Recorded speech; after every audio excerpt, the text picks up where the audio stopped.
Hey, what's up everybody? It is Kellen here from Start Your Systems, and welcome to a top 10 predictions video for the 2019 Motocross of Nations this year in the Netherlands at Assen, the TT circuit at Assen, where they actually host MotoGP racing. They're dumping a bunch of sand on the MotoGP track and hosting the Motocross of Nations this year. It is always, every year when the Motocross of Nations comes around, it is my favorite event. I love it so much. Nothing makes the hair on the back of my neck stand up quite like this event. Sometimes I get chills watching the event, thinking about what's going on and what's going through these riders' minds. It is truly one of the greatest events on earth, in my opinion. So I'm always super excited to talk about it when it comes around. And this year, instead of just kind of loosely following a genre of telling you guys my own thoughts about it, I came up with a rather detailed list of what I think is going to be the top 10 nations at this year's Motocross of Nations. Basically, I went through, chose every rider, and kind of detailed, pros and cons for what they could and couldn't do. Threw them in like kind of a little script that I made and generated racing essentially on an Excel file. And it spit out a bunch of results at me, and these results are, for lack of a better word, what I think is going to be the top 10 nations. So let's jump right in with nation number 10. This year, 10th place is going to be Spain, España. They're going to have Jorge Prado in the MXGP class, Iker Larrañaga, and Carlos Campano. Larrañaga on the 250 and Campano on a 450. Now, Prado was exceptional last year at Redwood on a 250, winning the class, going, I believe he went 3-3. And honestly, I was a little shocked to see him move up to the MXGP class for this event, because the MX2 rider really can make or break your team in this event. If you have 450s on the track against 250s in those first couple of motos, they can usually pull together decent results from some maybe not top of the line type riders. So I thought for sure Prado would stay on a 250 where he's most comfortable. He's obviously just clinched another world championship. But no, they moved him up to 450s. And I'm not too super fond of the team he has around him. This team was able to basically wrap up 7th last year. They became 6th after the Italy disqualification. But I'm putting them 3 more steps back. I think they're going to finish 10th this year. I think Prado is going to be the shining star of the team, of course. But Campano is 34 now. He hasn't even raced GP since 2011. He was only able to go 20-20 at Redbud last year. I don't think he'll do much better than that. And Larrañaga on a 250 is not going to be competitive against some of his counterparts in that division. And I think he'll finish right around that same spot. I have them ending on a total of 91 points. That includes a drop score. And I think that the Spanish team will be 10th this year at the Nations. In 9th, I'm going to put Sweden there in P number 9. They're made up of Philip Bankston on the MXGP bike / class, Alvin Ostlund in MX2, and Anton Goll in Open. Now, I kind of actually would have preferred to see Freddie Noren on this team, but he hasn't been a part of this Swedish team for a few years now, so I kind of get it. And honestly, I think that the team that they have here is a pretty strong team on paper, but unfortunately, I think it's a strong team like 2 or 3 years ago. Goll has slowly molded himself into a better GP rider, but he's still kind of the weak link of this group. And Bankston has had some terrific rides at the Nations in the past. If that Bankston kind of shows up again, which I think it might because he's a pretty decent sand rider, I think that they can do some more special things than 9th. But honestly, I think Ostlund's going to be kind of their biggest star, if you will, because I think he's going to be hovering around 5th, 6th in the MX2 class, which should put him inside of the top 15 in both motos, which is huge for an MX2 bike. And I think that's going to really salvage their points tally, bring it down a little bit. I have them scoring 84 points at this year's Nations and putting Sweden up inside of the top 10 in 9th. Moving on to P8, I'm going to put Estonia 8th this year. They're made up of what is essentially the Estonian A team. That is going to be Tanel Liok in the MXGP class, Prit Ratsep in MX2, and Harry Kulas in MX Open. And like I said, it really is kind of their A team. You can't get a better Estonian team at the moment than this. They've sent this team to this event in the past and done quite well.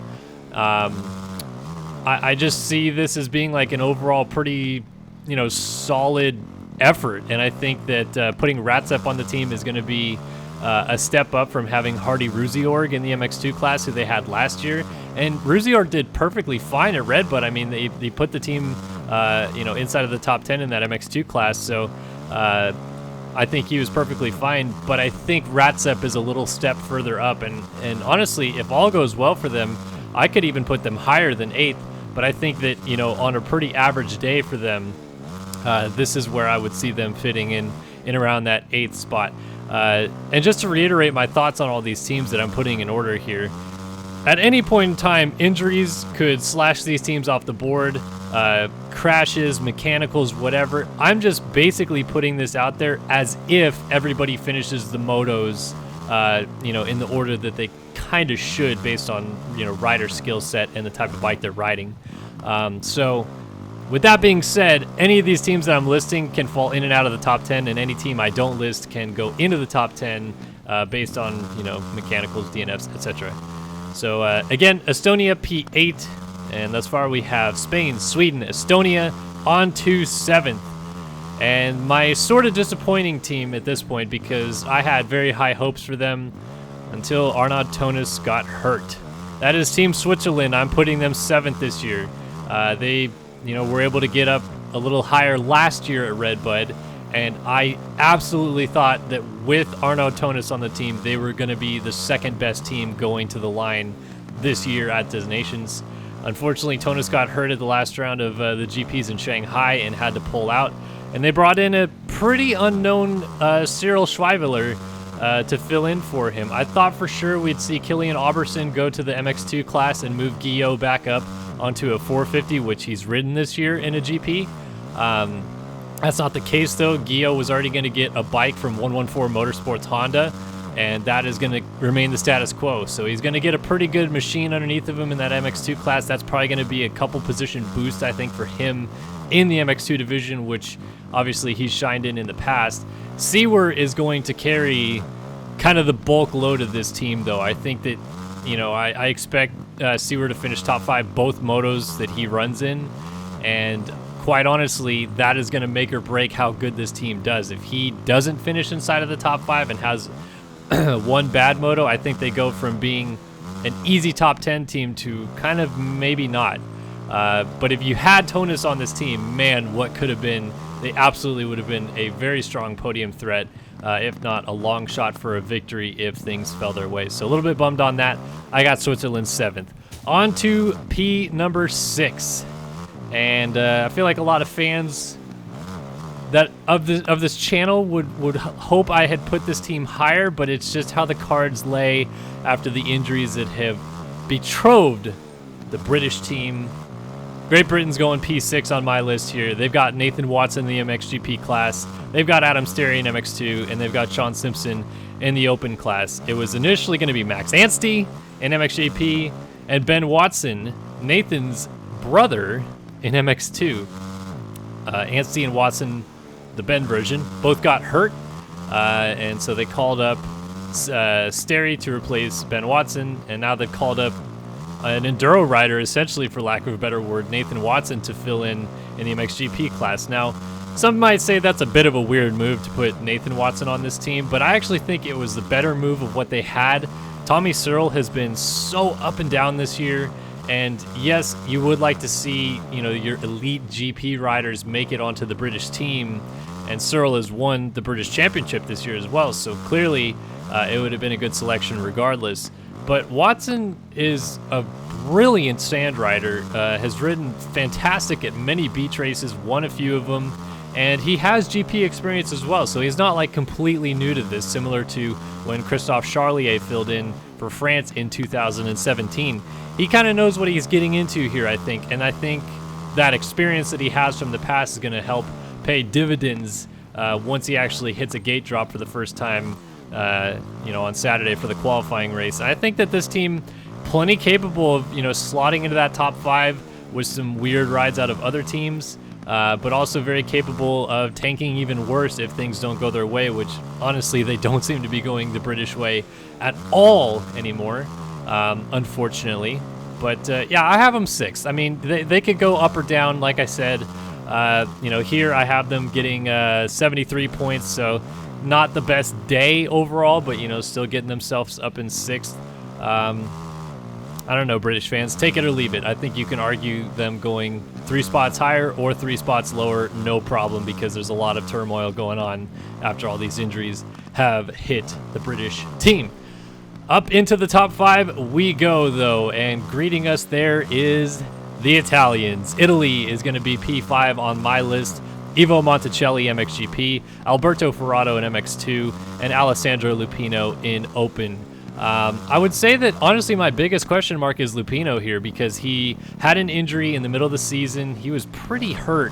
It was back at Russia that he got really banged up, and he's slowly come back from that injury, and he was great at Redbud, like the best I've ever seen Lupino ride in his life.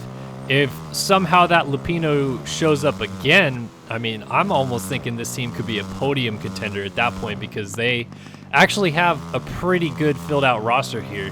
Alberto Ferraro seems like he doesn't shy away from big challenges, and he's ridden very well at a few GPs earlier this season.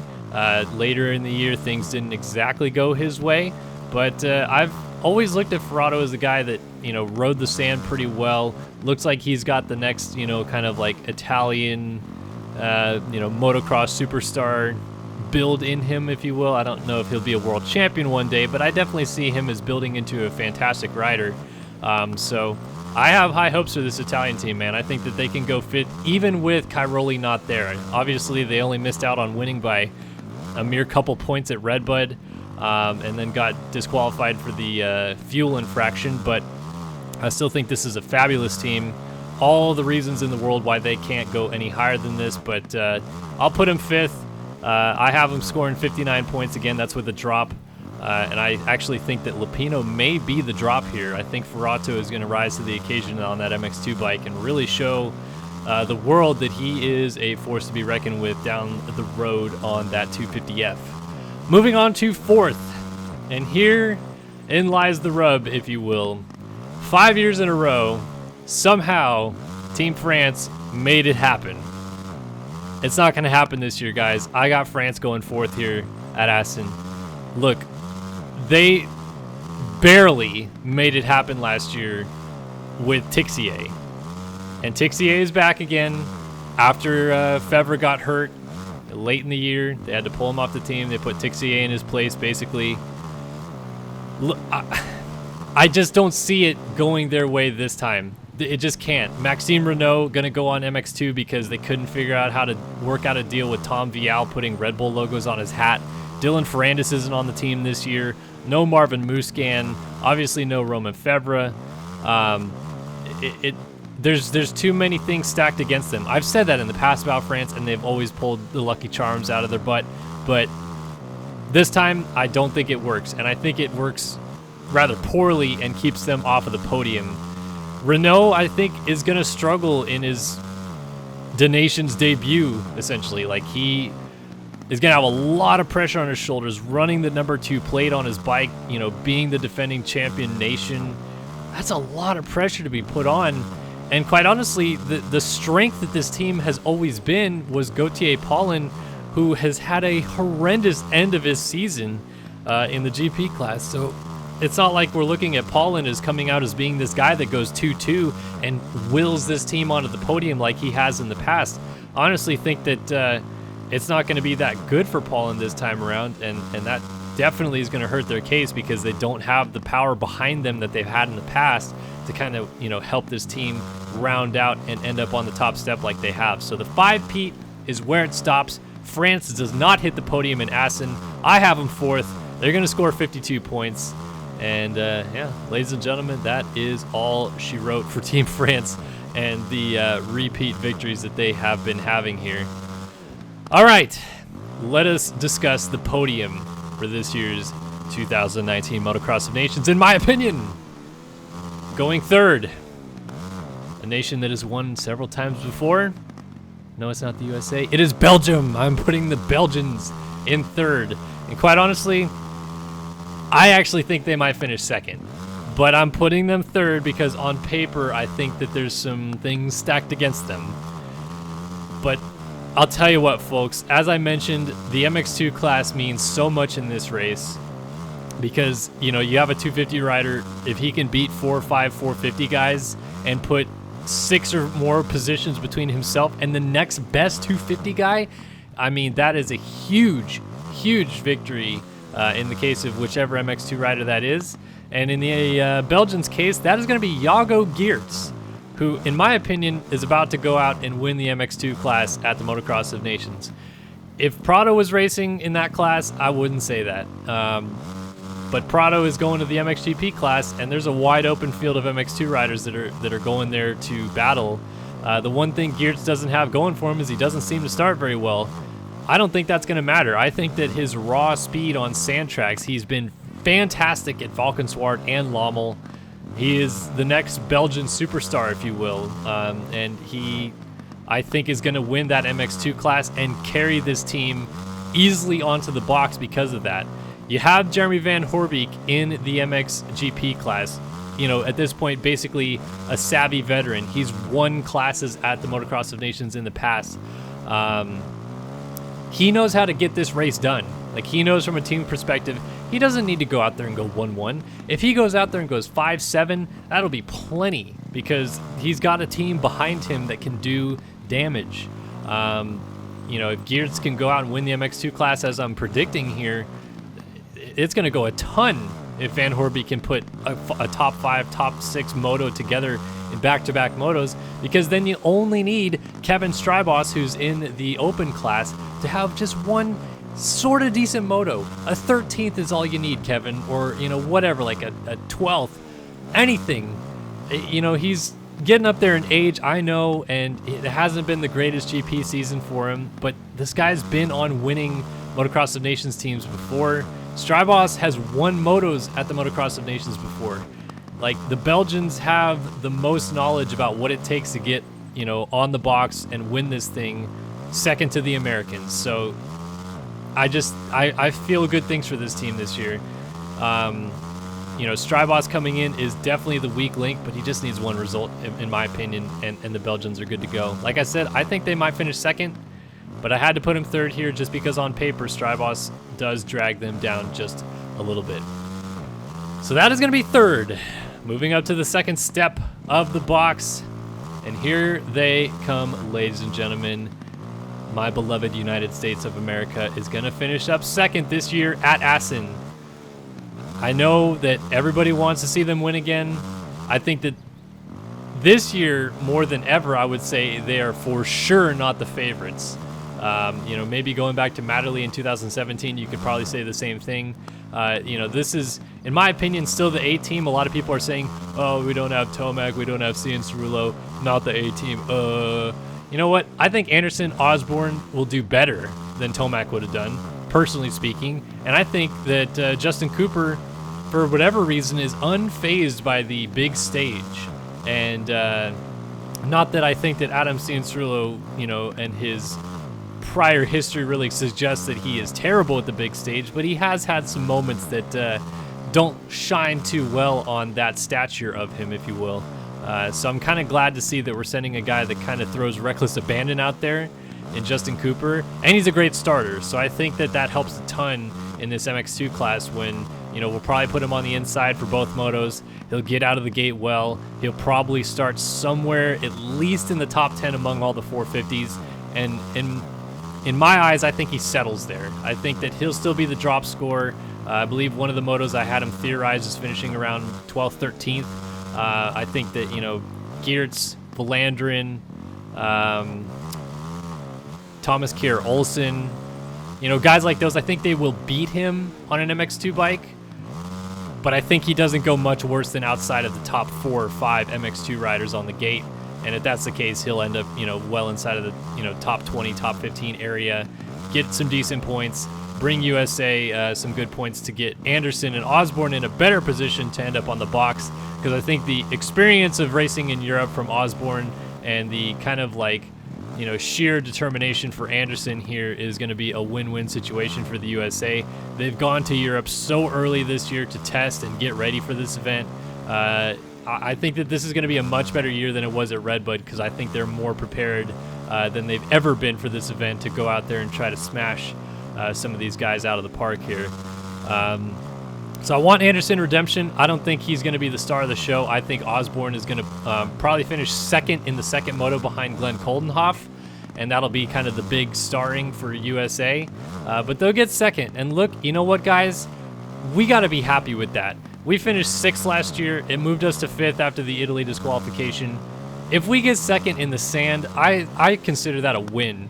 And I'm shooting for the stars here because I 100% believe that the bell could fall again, and USA just has a bad day, has bad luck, whatever, and we don't finish on the podium, because this track is way different than anything they've ever raced on before, and it's going to really reach up and bite them if they're not too careful. But I have high hopes. I think this US team is going to be the second best team in Assen. And if I'm wrong, then I'm perfectly okay with it, because I do believe that there are other teams out there that have better riders than the US team. They just don't have a better full team. And that's why I have to put the US team in second at Assen. And we finally made it, folks. The number 1 team this year in the Netherlands is going to be Team Netherlands. A home soil victory it shall be for the Dutch. No, I mean, seriously, guys, this team is bonkers on paper. Jeffrey Hurling's MXGP, Calvin Verlander at MX2, Glenn Coldenhoff Open. Last year at Redbud, they went 1-1, 1-2, DNF, DNS. And it's because Verlander took a rock to the eye. You do the same thing again this year, and Verlander keeps his goggles on, they're going to win easily. Easily, they'll win. It's not even going to be close. Like, people are trying to swing it the way of the Americans or swing it the way of another team to make this sound more interesting. No. Hurlings is back. He seems like he's almost 100%. He's ridiculous in the sand. The only thing that sucks for him is starts. But he's so good at riding the sand, he'll blow by people like it's nothing. I mean, that's just as good as Jeffrey Hurlings is. On the other side of that, Glenn Coldenhoff is hitting the stride of all strides in his GP career. He'd never won back-to-back Grand Prix in his life. Did that a few weeks ago, and pretty much has been giving Hurlings the only challenge Hurlings has had in these last few motos of the year. And it's been just like a Dutch show in these GP races, and I don't think that's going to change once we get back, out here at Assen in the Netherlands. Like, I just think that they're going to carry all that momentum they've had, carry this, massive expectation with grace, and just absolutely slay this week at, their home soil, basically. Again, Verlander is going to be the weak link, but he's not even that weak of a link. He's probably the second, maybe third best MX2 guy on the track. And, when you couple that with the other MX2 riders that he's going to have to go against, like, he could take a 12th. He could take a 15th. Like, he doesn't need to set the world on fire. He just needs to probably finish one moto, and the Dutch are going to win this thing. Like that, like I said, that is how heavily favorited they are to win this thing. And you know what? I think deservedly so. I think that they've built a very solid program there. I don't think that it's like a home field advantage or anything like that, because clearly they probably should have won at Redbud. I think that this is just delaying, the big celebration essentially from Redbud and bringing it home. And they're going to be up on the box celebrating with the king of the Netherlands that is actually going to be at this race. Again, like I said earlier in the video, mechanicals, DNFs, all that stuff, it could come up and bite them. And yeah, suddenly we have a wrench thrown in the plans, and things are wide open. We saw what happened last year with Verlander, but they are so heavily favorited on paper that you just have to, you can't bet against them. If you're betting against the Netherlands to win right now, and they don't win, and whoever you chose to win does, I beg you to go buy a lottery ticket on Monday, because I just don't see how they're going to lose this weekend. To me, it's a foregone conclusion. This team is insane. They're insane in the sand. The fans are going to be insane. This whole weekend is going to be insane. And I think the Netherlands takes it home with an incredibly low score of 11. I think Hurlings wins his class. Coldenhoff wins his class. Landon probably finishes third in MX2, and yeah, they're going to crush this weekend. So that has been my top 10 predictions for the 2019 Motocross of Nations Assen in the Netherlands. Again, these are all my thoughts and opinions. I know people are going to have different opinions. I absolutely 100% understand that. I am just an avid fan of the sport, diehard GP fan, diehard USA fan.